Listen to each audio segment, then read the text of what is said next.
Perawa, Malwa by Letitia Elizabeth Landon. There's a famine on earth, there's plague in the air, and all for a woman whose face is too fair. There was silence like that from the tomb, for no sound was heard from the chieftains who darkened around. Then the voice of a woman aroused in reply, the daughters of Rajasthan know how to die.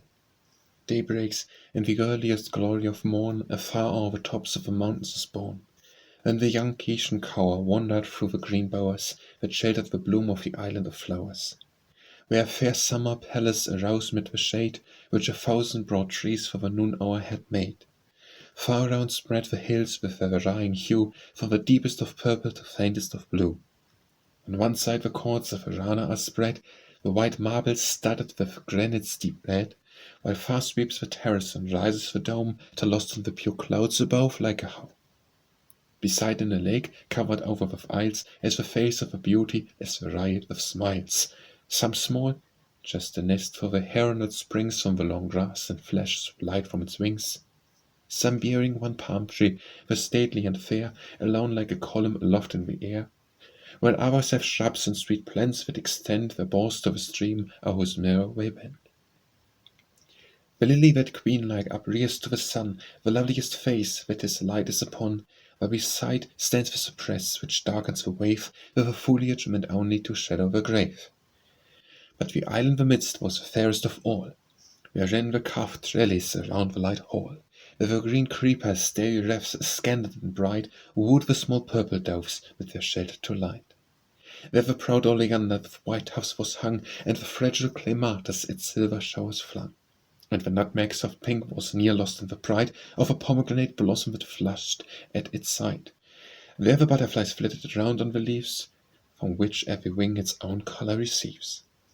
There the scarlet finch passed like a light on the wind, and the hues of the byres like sunbeams combined, till the dazzled eye sought from such splendors to rove, and rested at last on the soft lilac dove, whose song seemed dirge that at evening should be put forth from the height of a sad cypress tree. Her long dark hair plaited with gold on each braid, her feet bound with jewels which flashed through the shade, one hand filled with blossoms, pure hyacinth bells, which treasure the summer's first breath in their cells, the other caressing her white antelope in all the young beauty of life and of hope. The princess roved onwards, her heart in her eyes, that sought their delight in the fair earth and skies. Our loveliest time, our happiest day! When the heart is unconscious and knows not its sway, then the favourite bird or the earliest flower or the crouching fawn's eyes make the joy of the hour, and the spirits and steps are as light as the sleep which never has wakened to watch or to weep. She bounds over soft grass, half woman, half child, as gay as her antelope, almost as wild. The bloom of her cheek is like that on her years she has never known pain, she has never known tears. And thought has no grief and no fear to impart, the shadow of Eden is yet on her heart. The midnight has fallen, the quiet, the deep, yet in yon zenana none lie down for sleep. Like frighted birds gathered in tomorrow's bands, the young slaves within it are wringing their hands. The mother half covered her head with her veil, she weepeth no tears, and she maketh no wail. But all that lone chamber passed silently by, she has flung her on earth to despair and to die. But the lamp is yet burning in one dismal room, young princess, where now is thy morning of bloom. Ah, ages long ages have passed, and the breath and life's bitter knowledge has heralded death. At the edge of her musnet she bends on her knee, while her eyes watch the face of a stern Chanbe.